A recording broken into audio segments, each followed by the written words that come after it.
안녕하세요. 영문 국어입니다. 이번 시간은 윤동주 시인의 시 자화상에 대해 공부하겠습니다.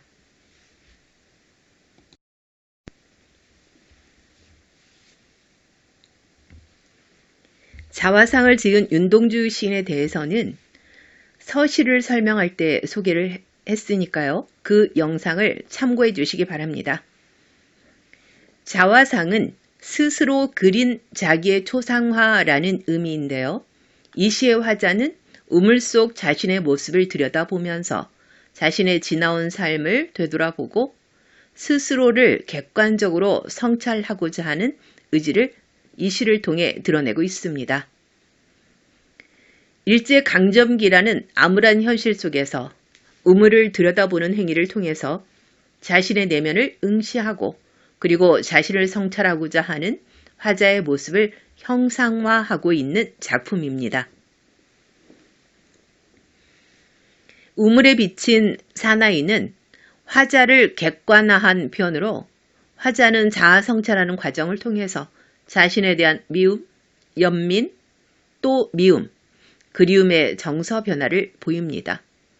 일제강점기의 암담한 현실 속에서 적극적으로 저항하지 못하는 작가 자신의 모습을 부끄럽게 인식하면서 내적 갈등을 겪다가 마지막 연에서 순수했던 과거의 모습을 발견함으로써 내적 갈등을 해소하고 있습니다.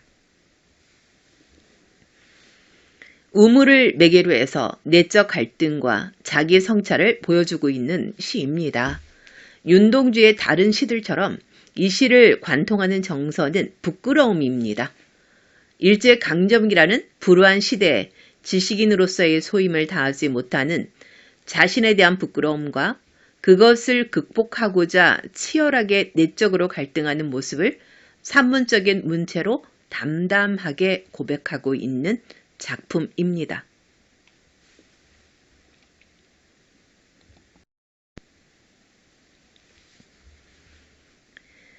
자화상 시 1연을 먼저 보겠습니다.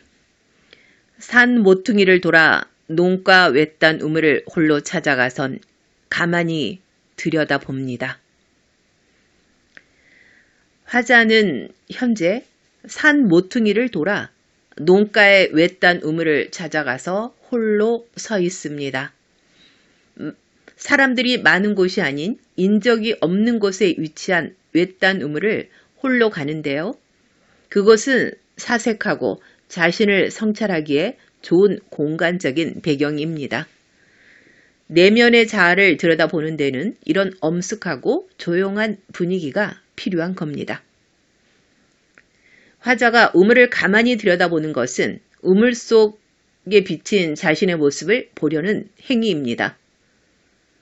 우물 속에 비친 자신의 모습을 통해 화자의 모습과 내면을 담담하게 응시하면서 화자 자신의 모습을 객관적으로 볼 수 있습니다. 우물을 들여다보는 행위는 우물에 비친 현실적 자아와 대면하고 자신을 객관적으로 들여다보면서 자아 성찰을 하는 행동입니다. 여기에서 우물은 거울과 같은 역할을 하며 화자의 모습을 투영해 볼 수 있는 공간으로 자아 성찰의 매개체이고 자아의 내면을 비추어주는 사물입니다. 우리는 자신의 모습을 스스로 볼 수는 없습니다.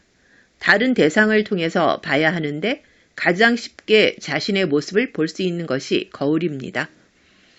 이 시에서 우물이 바로 거울과 같은 역할을 하는 자아 성찰의 매개체입니다.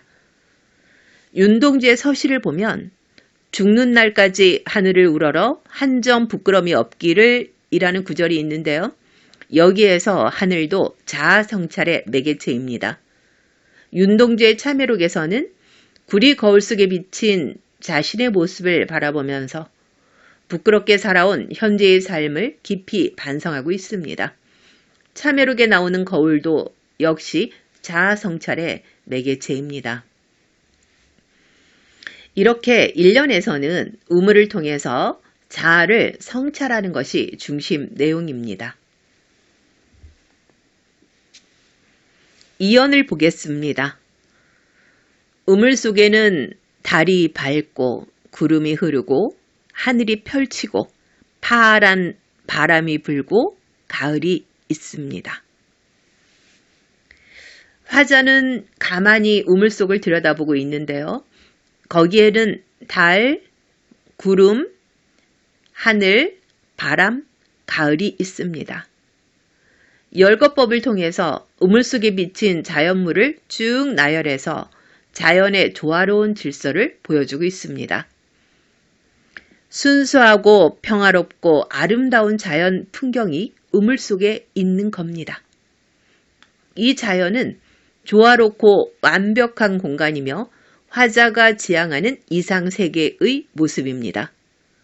현재 화자가 있는 시대적인 현실은 반영론적 관점으로 본다면 일제강점기입니다.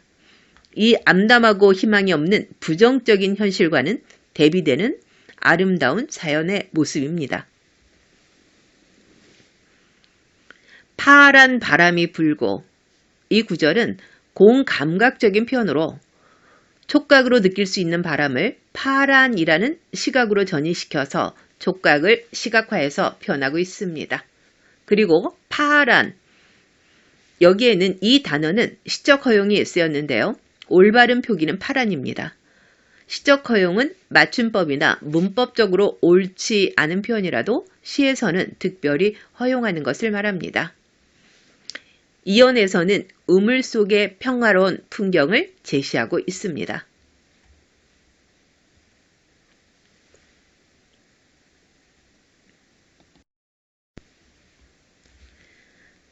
다음으로 3년을 보겠습니다.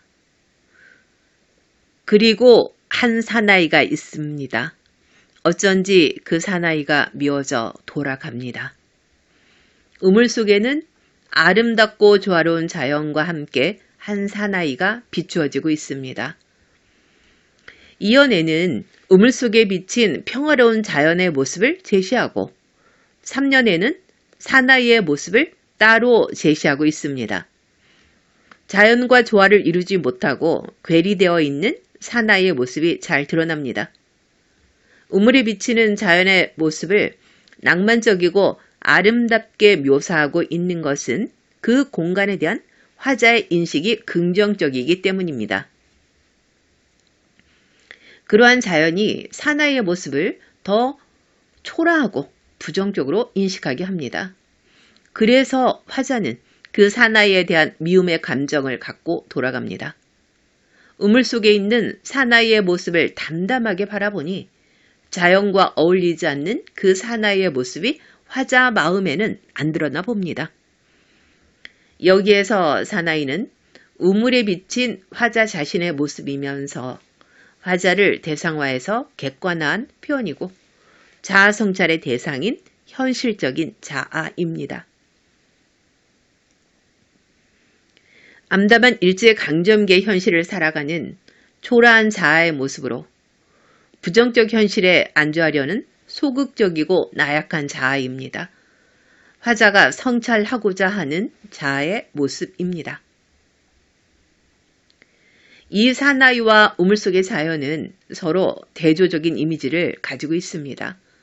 우물 속의 자연은 평화롭고 아름다우면서도 조화로운 모습이고 사나이의 모습은 화자가 혐오하는 모습입니다. 부끄러운 자아의 현실 모습이며 어두운 현실 속에서 내적인 조화를 이루지 못하고 있는 자신의 초라한 모습입니다. 사나이에 대해서는 부정적으로 우물 속의 자연에 대해서는 긍정적으로 인식하고 있다는 것을 알 수 있습니다. 우물 속 아름답고 조화로운 자연의 풍경과 대조를 이루고 있는 사나이는 화자의 성찰의 대상으로 현재를 살아가고 있는 초라한 현실적 자아를 의미합니다. 화자는 우물 속에 비친 사나이에 대해 미워하는 감정을 가집니다. 우물 속의 자연은 너무나 조화롭고 아름답고 평화로운데 그렇지 못한 자신의 초라한 모습을 보고 자신이 싫어지고 부끄러워집니다. 우물에 비친 현재 모습이 자신이 추구하는 이상적 모습에 비해 만족스럽지 못한 것에 대한 감정일 것입니다. 이 미움은 자기 반성의 태도가 반영되어 자아 성찰을 통해 얻어진 감정으로 현실적 자아에 대한 부끄러움을 느끼고 식민지 현실을 살아가는 나약한 지식인의 고뇌가 드러납니다. 아름답고 조화로운 질서를 지닌 자연과는 달리 어두운 현실 속에서 내적인 조화를 이루지 못하고 있는 자신의 초라한 모습을 미워합니다. 식민지 현실을 안일하게 살아가는 자신에 대한 미움인 거죠. 단역론적 관점으로 본다면 일제강점기라는 부정적 현실 상황에서 현실과 타협하고 안주하려는 작가 모습에 대한 미움이라고 할 수 있습니다. 이 미움의 감정은 암담한 현실에 적극적으로 일제에 저항하지 못하는 자신에 대해 느끼는 부끄러움이라고 할 수 있습니다. 윤동주 시에는 부끄럽다는 시어가 많이 나오는데요. 윤동주는 치열하게 자기 반성을 하고 내면 성찰을 하는 시인입니다. 부끄럽다는 감정은 자기 반성과 자아 성찰이 있었기에 가능한 감정입니다. 현재의 모습에 부끄러움을 느끼며 내적 갈등을 겪지만 자아 성찰의 과정을 통해 결국은 갈등을 극복합니다. 3년의 중심 내용은 자아에 대해 가지는 미움입니다. 사연을 보겠습니다. 돌아가다 생각하니 그 사나이가 가엾어집니다. 도로 가 들여다보니 사나이는 그대로 있습니다. 3년에서는 화자가 사나이에 대해 미움의 정서를 느꼈는데요. 사연에서는 화자의 정서가 가엾음, 즉 연민의 감정으로 변하며 화자 자신에 대해 인식이 변합니다. 미움과 연민의 이중적인 감정이 함께 존재하는데요. 그만큼 내적 갈등으로 힘들어한다는 것을 알 수 있습니다. 마음에 들지 않는 자신의 모습을 미워하다 보니 식민지 현실을 힘들게 살아가고 있는 지식인인 자신이 불쌍하게 느껴지고 연민의 감정을 느끼게 됩니다. 불우한 시대를 살아가는 자신에 대한 연민, 암담한 시대에 나약하게 살아갈 수밖에 없는 자신에 대해 느끼는 연민이라고 할 수 있을 겁니다.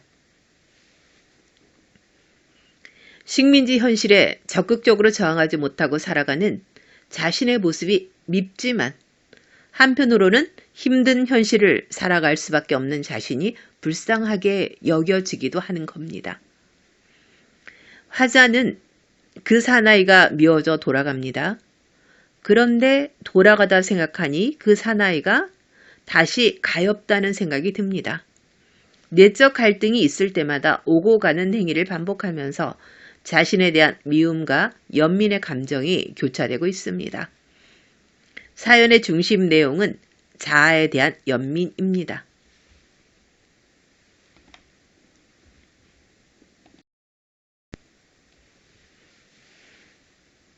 다음으로 오연을 보겠습니다. 다시 그 사나이가 미워져 돌아갑니다. 돌아가다 생각하니 그 사나이가 그리워집니다.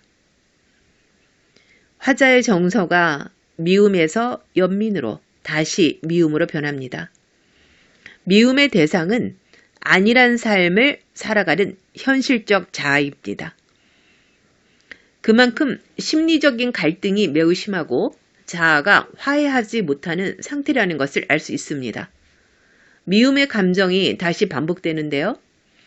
현재 자신의 모습이 몹시 마음에 들지 않아서 생기는 감정입니다. 부정적 현실과 타협하면서 안주하려는 자신의 모습에 만족하지 못해서 생기는 심리적인 갈등입니다. 정서가 미움, 연민, 다시 미움으로 감정이 교차하고 있는데요. 이것을 통해서 자신에 대한 인식이 변해가고 있다는 것을 알 수 있습니다. 그런데 그 사나이가 미워서 돌아가다 보니 그 사나이가 그리워집니다. 화자의 정서가 미움, 연민, 다시 미움. 그리움으로 변하는 내면의 상태를 제시하고 있습니다. 그 사나이에 대한 그리움은 현재, 현실적 자아에 대한 그리움은 아닙니다. 그리움의 대상은 화자의 옛모습, 과거에 순수했던 내면입니다. 순수한 삶을 살았던 과거의 모습에 대한 그리움입니다. 사나이에 대한 미움과 연민의 감정은 부정적 이미지를 가지는 감정이고 그리움은 긍정적인 느낌을 주는 감정입니다. 자아 성찰이 이루어지는 과정에서 다양한 감정이 서로 교차하고 있습니다. 사나이는 우물에 비친 화자 자신인데요. 때로는 밉지만 가엾기도 하고 그리워지는 대상입니다. 여기에서 화자는 사나이를 바라보는 주체로서 자신을 성찰하는 반성적 자라고 한다면 사나이는 성찰의 대상으로서 현재를 살아가고 있는 현실적 자라고 볼 수 있습니다. 오연은 자아에 대한 미움과 그리움입니다. 마지막 6연을 보겠습니다. 우물 속에는 달이 밝고 구름이 흐르고 하늘이 펼치고 파란 바람이 불고 가을이 있고 추억처럼 사나이가 있습니다. 마지막 6년은 2연을 반복하며 변주하고 있는데요. 변형된 수미상관으로 구성상 안정감과 균형감, 통일성을 부여하고 있습니다. 2연과 달리 6년에서는 추억처럼을 첨가해서 의미를 점층적으로 심하고 있습니다. 2연의 우물은 자아를 성찰하게 하는 매개체였는데 6연의 우물은 화자를 성찰에 이르게 하고 내적 갈등을 해소하게 해주는 대상입니다. 추억처럼 사나이가 있습니다. 추억은 지나간 일을 돌이켜 생각한다는 뜻인데요. 추억이라는 시어를 쓴 것은 과거에는 있었지만 현재에는 없다는 의미가 담겨 있습니다. 추억을 통해 지난날 순수했던 자신의 모습을 떠올리고 내면의 순수성을 발견합니다. 2연에서는 평화로운 자연의 모습, 3년에서는 사나이의 모습을 따로 제시하고 있는데 6년에서는 자연과 화자를 함께 표현하고 있습니다. 앞에서는 아름다운 자연과 조화를 이루지 못하는 초라한 모습이었는데 이제는 아름답고 평화로운 자연과 과거에 순수했던 화자의 모습이 조화를 이루면서 우물 속에 함께 존재하고 있습니다. 드디어 자아 성찰의 과정을 통해 현실적 자아와 화해하고 내적 갈등을 해소하게 됩니다. 현실적인 자아와 이상적인 자아, 즉 우물 밖의 자아와 우물 속 자아 사이의 내적 갈등을 극복하고 갈등이 해소되었음을 볼 수 있습니다. 과거에 순수했던 자신의 모습을 추억하면서 현재의 초라한 삶으로부터 벗어나고자 하면서 내적 갈등을 해소하고 현실을 극복하겠다는 의지를 표현하고 있습니다. 6년의 사나이는 자아 성찰을 통해 발견한 성숙한 자아의 모습이고 화자가 바라는 이상적 모습입니다. 3년의 사나이는 우물에 비친 화자 자신으로 성찰의 대상이며 현실 속의 초라한 자아인데요. 6년의 사나이는 과거에 순수했던 자아이면서 이상적 자아입니다. 작가인 윤동주는 불의를 외면하고 현실에 안주하려는 나약한 자신의 모습과 불의에 저항해야 한다는 지식인으로서의 책임감 사이에서 내적 갈등을 일으키고 자아 성찰의 과정을 통해서 두 모습 사이에서 화해를 하면서 현실을 극복하려는 의지를 표현하고 있습니다. 이 시는 전체적으로 보면 변증법적 구조를 통해서 시상을 전개하고 있습니다. 변증법적 구조는 어떤 현상들이 모순된 명제 정과 반으로 존재하다가 이들이 합해서 더 나은 명제를 만들어내는 구조입니다. 이 시 자화상도 정반합이라는 변증법적 구조를 적용해서 해석할 수 있는데요. 사나이에 대한 미움을 명제정이라고 한다면 사나이에 대한 연민을 반대 감정인 명제반이라고 할 수 있고 내적 갈등을 극복한 추억처럼 존재하는 사나이가 합이라고 볼 수 있습니다. 사나이에 대한 부정과 긍정의 감정을 거듭하다가 마지막에 두 자아가 화해하고 화합하는 과정을 거치는 변증법적 구조를 통해서 시상을 전개하고 있습니다. 융녀는 추억 속의 자아를 그리워하면서 순수한 자아에 대한 그리움과 현실 극복 의지를 드러내고 있습니다. 이 시의 화자는 자아 성찰을 통해 자신의 내면의 갈등을 고백하고 있는데요. 우물에 비친 자아에 대한 미움, 연민, 미움, 그리움의 감정 변화를 보이다가 자신과 화해하는 과정을 통해 암담한 시대 현실에서 고뇌하는 모습을 그려내고 있습니다. 이 시 자화상에서는 우물이 갖는 의미가 매우 큽니다. 우물에 비친 자신의 모습을 보면서 미움, 연민, 그리움을 느끼면서 내적 갈등을 일으키고 자신의 순수한 내면을 발견하게 하는 역할을 합니다. 이와 같이 우물은 자아를 인식하는 매개체가 됩니다. 그리고 아름다운 가을 풍경과 그에 대비되는 왜소하고 초라한 자아를 우물 속에 함께 비치게 함으로써 자신에 대해 객관적으로 볼 수 있게 하고 부정적인 느낌을 갖게 해서 자아 성찰을 할 수 있는 계기를 마련해 줍니다.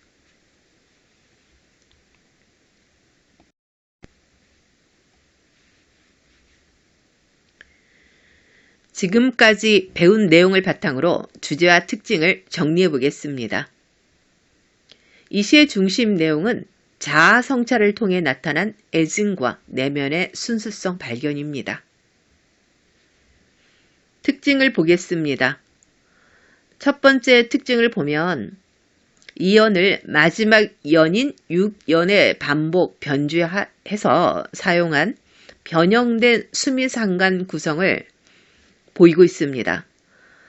그래서 수미상관을 사용해서 시적 안정감과 균형감, 통일성을 주고 있고요. 그리고 유사한 내용과 식구를 반복해서 의미를 강조하고 운율감을 조성하고 있습니다. 두 번째 특징을 보면 우물을 자아 성찰의 매개체로 활용해서 독백적, 고백적 어조로 담담하게 전개하고 있습니다. 특징 세 번째를 보면 행위의 반복에 따라 화자의 심리 변화가 드러나면서 자아 성찰 과정을 나타냅니다. 우물을 들여다봅니다. 돌아갑니다. 도로가 들여다보니 돌아가다 생각하니 이런 구체적인 행동을 통해 화자의 심리 변화를 형상화하면서 내적 갈등과 극복의 과정이 드러나고 있습니다. 특징 네 번째를 보면 우물 속 풍경과 현실의 모습을 대조하면서 내적 갈등을 겪고 추억 속 과거에 순수했던 자아의 모습을 발견하면서 내적 갈등을 해소하고 있습니다. 이 시의 화자는 우물 속에서 평화롭고 아름다운 자연의 풍경과 한 사나이의 부끄러운 모습을 모두 보고 있습니다. 한 사나이는 우물에 비친 화자 자신의 모습으로 우물 속의 아름답고 고요한 풍경은 화자의 초라하고 쓸쓸한 모습과는 대조적입니다. 우물을 들여다보면서 돌아가기를 반복하고 자신에 대한 애증을 반복하던 화자는 마지막에 과거의 순수한 자신의 모습을 추억하면서 내적 갈등을 해소하고 있습니다. 특징 5번을 보면 경어체 평서형 종결어미 비읍니다를 사용해서 구어체로 표현하면서 산문적으로 진술하고 있습니다. 특징 6번을 보면 열거법, 반복법, 점층법, 공감각적 심상 등의 표현 방식을 사용하고 있습니다. 우물 속의 평화롭고 아름다운 풍경을 비슷한 식구를 나열하는 방식의 열거법이 쓰였습니다. 사나이라는 시어가 반복되고 사나이가 뭐뭐 합니다 라는 구절도 반복되고 2연이 6연에 변형되어 반복되고 있습니다. 6년에서는 2연과 달리 추억처럼을 첨가해서 점층적으로 심화하고 있습니다. 파란 바람이 불고 이 부분에서는 촉각을 시각으로 전이하는 공감각적 심상이 쓰였습니다.